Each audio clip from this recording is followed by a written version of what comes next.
வணக்கங்க. அனைவரும் முடிச்சிருக்கு இவனை வணங்குறேங்க. ஒருத்தர் கொஞ்சம் ஆணோ பெண்ணோ சரி கொஞ்சம் நல்லா வளர்ந்து வராங்கன்னு வச்சிங்க, அவங்க சொந்த வாழ்க்கையில் ஏதாவது ஒரு சின்ன சின்ன குறைகள் இருந்தால் அதை எடுத்து வெளியே பேசுறது, அவங்களுடைய உடல் அழகையோ உடலுடைய ஒரு விஷயத்தையோ எடுத்து வெளியே பேசுறது, பாடி ஷேமிங் பண்ணுறது, இதெல்லாம் இந்த சொசைட்டியில் காலங்காலமாக நடந்துட்டு இருக்குது.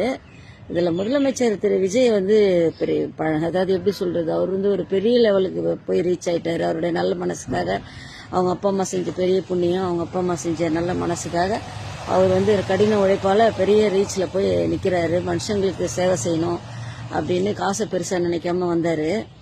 அவருடைய சொந்த வாழ்க்கையை வந்து கொஞ்சம் விமர்சனம் பண்ணி பேசுகிற நிலைமைக்கு, உதவாததுங்கெல்லாம் பேசுகிற அளவுக்கு ஆச்சு.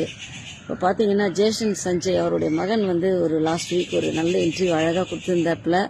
அதில் வந்து அந்த பெற்றவங்க வந்து எந்த அளவுக்கு அவருடைய குழந்தைய வளர்த்துருக்காங்கன்றது ரொம்ப அப்பட்டமாக தெரிஞ்சுது. ஒரு நல்ல முதிர்ச்சியான ஒரு பேச்சு. ரொம்ப ரொம்ப சந்தோஷமாக இருந்தது பார்க்கும்போது. ஒரு குழந்தைங்களும் அந்த மாதிரி தான் வளரணுன்ற மாதிரி இருந்தது அவருடைய பேச்சு. கொஞ்சம் கூட ஒரு துளி கூட கர்வம், இவ்வளோ பெரிய மில்லியனர் வீட்டில் பிறந்திருக்கோம், இவ்வளோ பெரிய நடிகரோட பையன், சீமோட பையன்ற அந்த எந்த இதுவுமே இல்லாமல் ஒரு பையன் ரொம்ப அழகாக பேசினாப்புல. அது வந்து பார்க்குறதுக்கு ரொம்ப சந்தோஷமாக இருந்தது. Thank you sir. சந்தோஷமாக இருந்தது.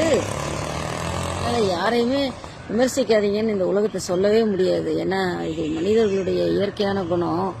அது கடைசி வரைக்கும், உலகம் அழிகிற வரைக்கும் அந்த விமர்சனங்கள் இருந்துகிட்டே தான் இருக்கும். நமக்கு பிடிச்சா பேசலாம், பேச பிடிக்கலாம் விட்டுடலாம், அவ்வளோதான். நம்ம செய்யறதை மட்டும் நன்மையே செய்வோம். தீமைக்கும் நன்மை செய்யினார் அப்துல் கலாம். அது மாதிரி கஷ்டத்துக்கு கஷ்டத்தை கொடுப்போம். ஓகேங்களா? Thank you so much.